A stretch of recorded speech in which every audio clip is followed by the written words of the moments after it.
Et les casinos. Gaspard Koenig, Pardon. vous répondez. D'abord, je constate que tout d'un coup, tout le monde et les gens les plus à gauche se félicitent finalement du libre-échange, parce que c'est ça la fin de l'embargo, c'est reconnaître que les libres relations économiques entre les pays vont permettre à condition de que développer l'embargo soit levé, il va falloir attendre un vote au à Congrès. condition qu'il soit levé. Enfin, tout d'un coup, tout le monde est pour le libre-échange, c'est une très bonne chose.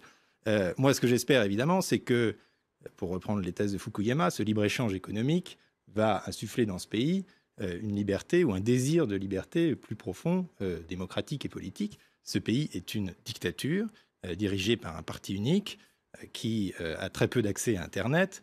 Et pour ne pas faire de polémique, je cite ce rapport de Reporters sans frontières 2014 sur Cuba.